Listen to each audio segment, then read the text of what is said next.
আসসালামু আলাইকুম বন্ধুরা। কোরবানি ঈদকে সামনে রেখে আমরা রওনা দিলাম সোনাখলী গ্রামের দিকে। উদ্দেশ্য ছিল একটি ভালো দেশি গরু কেনা।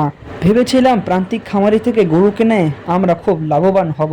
তবে আমরা যখন প্রান্তিক খামারির কাছে যাই, গ্রামে যাই, তখন কথাটা ভিন্ন হয়ে যায়। তারা দামের মধ্যে অনেক তারতম্য ছিল। গ্রামের ভিতরে গিয়ে একের পর এক প্রায় ৬টার মতো গরু দেখি।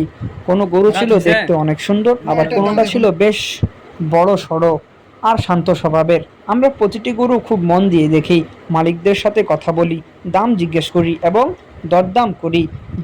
কিন্তু সমস্যা ছিল দামের মধ্যে। বিক্রেতারা অনেক বেশি দাম চাচ্ছিল, আর আমাদের বাজেটের মধ্যে সেটা মিলছিল না। অনেকক্ষণ ঘোরাঘুরি আর চেষ্টা করার পরও শেষ পর্যন্ত সোনাখালী গ্রাম থেকে কোনো গরু কিনতে পারিনি। তারপরও আমরা সিদ্ধান্ত নিলাম অন্য হাটে গিয়ে আবার চেষ্টা করব। হ্যালো সৈয়দপুরবাসী, আপনারা কি আপনাদের ব্যস্ততার মাঝে নিজের ফ্রিজ এসি নষ্ট করছেন বাসায়? নষ্ট না করে অবশ্যই আমাদের সাথে যোগাযোগ করুন। আমরা আপনাদেরকে বাসায় গিয়ে সার্ভিস দিতে চাই। আমাদের হটলাইন নাম্বারে অবশ্যই যোগাযোগ করুন। তারপর আমি আর এক বড় ভাই সিদ্ধান্ত নেই নীলফামারী হাটে যাওয়ার। নীলফামারী এই বিখ্যাত গরুর হাট মূলত শনিবার আর বুধবারে বসে। হাটে গিয়ে চারদিকে শুধু গরু আর গরু। অনেক খোঁজাখুঁজির পর অবশেষে আমাদের পছন্দের একটি দেশি গরু পেয়ে যায়। দামও মোটামুটি ঠিক হয়ে যায়। তারপর আলহামদুলিল্লাহ সেখান থেকে এই কুরবানির জন্য আমাদের গরু কিনে ফেলি।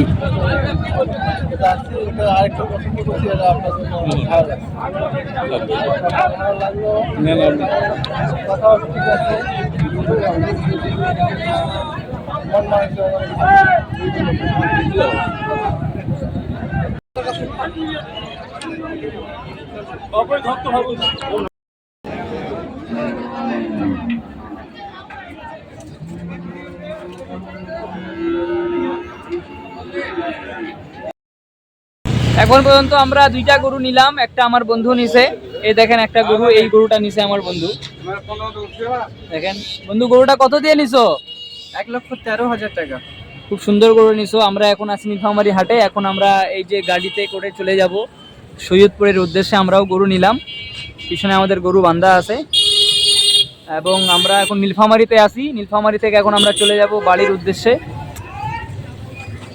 যাই হোক, আজকে এত দেরি ছিলাম, পরে আবার দেখা হবে অন্য কোনো হাটে।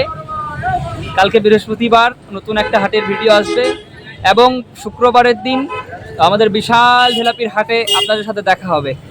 আসসালামু আলাইকুম।